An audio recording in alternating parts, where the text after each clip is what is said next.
ज्योतिष आचार्य प्रमीला गुप्ता आप सबके सम्मुख आज कुछ ज्योतिषीय विषय को लेकर आई हूँ। आप सबको सबसे पहले मैं नमस्कार करती हूँ।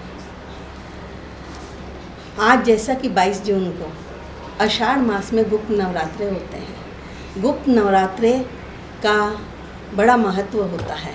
इसमें साधना का जो गुप्त साधना होती हैं वो की जाती हैं। आषाढ़ और माघ मास में ये गुप्त नवरात्रे आते हैं और ये हर एक किसी को इसके बारे में पता नहीं होता है कि इसको कैसे किया जाता है, क्या करना चाहिए। इस नवरात्रों में बिल्कुल गुप्त रूप से सारी साधनाएं होती हैं, इसीलिए इसको गुप्त नवरात्रे कहा गया है।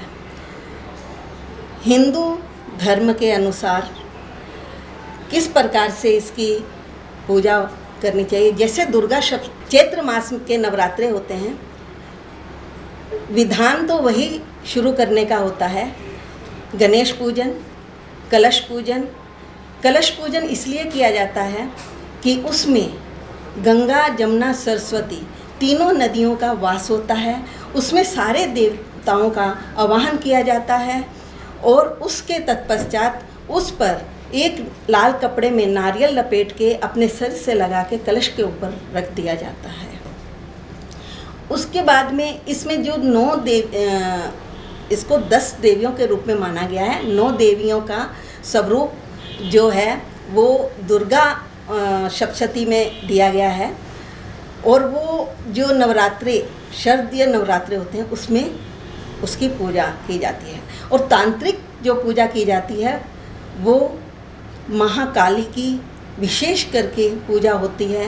माँ मातंगी की, माँ कमलावती यानी कि महालक्ष्मी की, और माता मस्तका और त्रिपुर सुंदरी, ये विशेषकर जो पूजाएं होती हैं या साधनाएं होती हैं, गुप्त काम नहीं हो रहे होते या जिनके ऊपर में कुछ तांत्रिक क्रियाएं होती हैं, तो ये तांत्रिक क्रियाओं के माध्यम से ही उनके ऊपर से विशेष रूप से उनके प्रभाव को हटाया जाता है।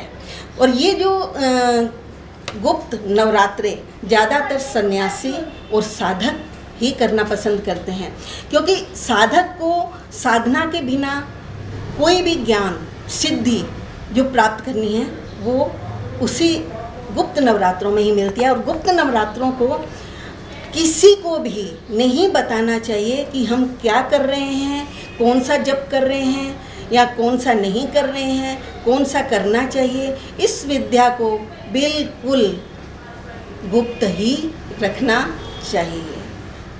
इसमें माता बगलामुखी जी आती हैं। माता बगलामुखी के जो पाठ होते हैं वो राजनीति के लिए, जैसे कि किसी को विजय प्राप्त करनी है, राजनीति में आना है, उनके लिए माता बगलामुखी के पाठ और मंत्र जब करवाए जाते हैं तो उनको निश्चित रूप में सफलता मिलती है। और जिनके विवाह में बाधाएं आती हैं या विवाह नहीं हो रहे होते हैं तो उसमें भी माता बगलामुखी का साधना का काफ़ी प्रभाव रहता है। इसी प्रकार से अगर हम आगे देखते हैं तो इसको करना किस प्रकार से चाहिए। इसको बिल्कुल शांत वातावरण में एक ही स्थान पे बैठकर 9 दिन तक कंटिन्यू वहीं पे ही आपको बैठना है।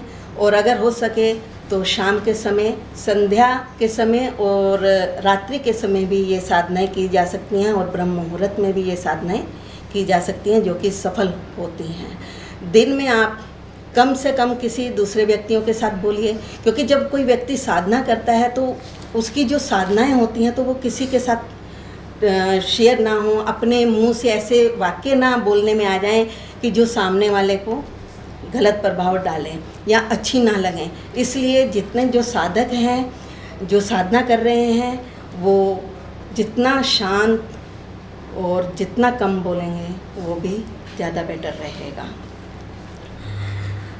और जब भी इस पूजा का फल मिलेगा, इसको जब करने वाला और करवाने वाला भी जो है श्रद्धापूर्वक करवाएगा और करेगा।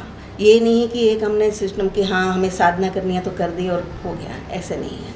उसको बिल्कुल विधि पूर्वक से ही हमें साधना करनी है, तभी हमें फल की प्राप्ति होती है। इसमें शारदीय और वसंत नवरात्रा दोनों दो तरह के होते हैं, परंतु पूरे वर्ष भर में 4 नवरात्रे आते हैं, जिसमें 2 गुप्त नवरात्रे होते हैं।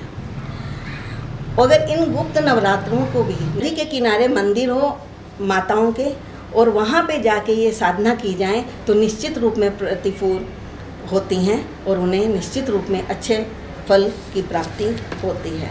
इसके बाद हम अपने गुरुदेव और भैरवनाथ आदि का ध्यान करते हुए माँ कालिका चालीसा, कालिका अष्टम, कवच, अर्गला स्तोत्र और इसके बाद शतनाम स्तोत्र का पाठ करेंगे।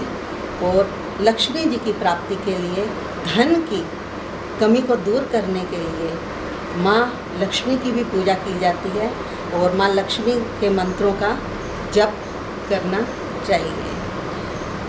माँ भगवती की पूजा जो की जाती है, ठीक उसी प्रकार गुप्त नवरात्रों में भी माता भगवती महालक्ष्मी की आराधना की जाती है और इसमें महालक्ष्मी अष्टक और महालक्ष्मी के मंत्रों का जाप करना चाहिए, जितना अधिक से अधिक हो सके। इसके लिए कमल गट्टे की माला हो तो बहुत ही अच्छा रहता है, क्योंकि आजकल धन की कमी सबके पास रहती है। तो गुप्त नवरात्रों में कोई भी साधक और अगर कोई घर का व्यक्ति भी करना चाहे तो इस जाप को गुप्त रूप से, गुप्त तरीके से कर सकता है, कहीं बाहर ना बताते हुए। निश्चय ही उसको धन की प्राप्ति भी महालक्ष्मी देगी। इतना कहते हुए मैं अपनी बात को यहीं पर समाप्त करती हूँ। जय ज्योतिष, जय भारत, नमस्कार।